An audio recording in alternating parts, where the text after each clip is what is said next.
Il est 7 h ici à Paris. Il est 8 h à Tel Aviv. Bonjour Cyrine. Bonjour Pauline. Et bienvenue à vous. Vous êtes dans Paris Direct. Nous allons passer ensemble les 3 prochaines heures. Les titres tout de suite, bien sûr, dominés encore par l'actualité au Proche-Orient.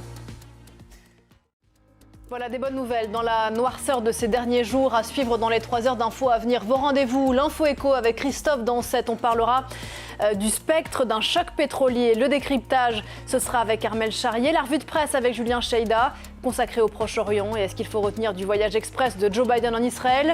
Le Daily Mirror a retenu cette phrase du président américain: ne faites pas la même erreur que nous après le 11 septembre, ne soyez pas consumés par la rage. Des mots adressés par le président américain à Benyamin Netanyahou. Que faut-il en penser ? On posera la question aussi à Armel qui va nous accompagner tout au long de la matinée. Voilà pour le programme. Tout de suite, c'est votre journal, Cyrine. L'annonce a été faite par Joe Biden. L'Égypte va laisser passer des camions d'aide humanitaire vers Gaza via le terminal de Rafah. Un accord a été trouvé entre le président américain et son homologue Abdel Fattah al-Sisi hier soir. Les précisions de Pierre Leduf. Et on rejoint tout de suite notre correspondante à Jérusalem. Merci beaucoup Claire, en direct avec nous depuis Jérusalem et précisément on va revenir sur les éléments, sur ce qui s'est passé, du moins ce qu'on en sait à l'heure où l'on se parle mardi soir à Gaza. Oui, une enquête est-elle possible pour déterminer qui a lancé ce missile sur l'hôpital de Gaza mardi soir ? Élément de réponse avec Pierre Leduf. Israël vise aussi des positions du Hezbollah, l'organisation chiite libanaise alliée de l'Iran et du régime syrien.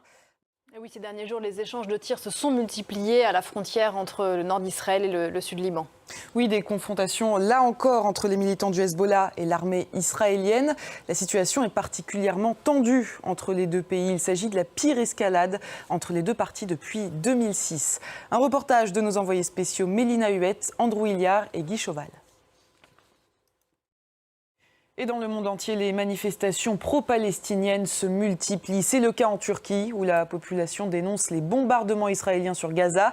Une situation difficile à gérer pour le président turc, qui a normalisé ses relations avec Israël il y a un an. 7h13 ici à Paris, le rappel des titres de ce jeudi avec vous, Cérine.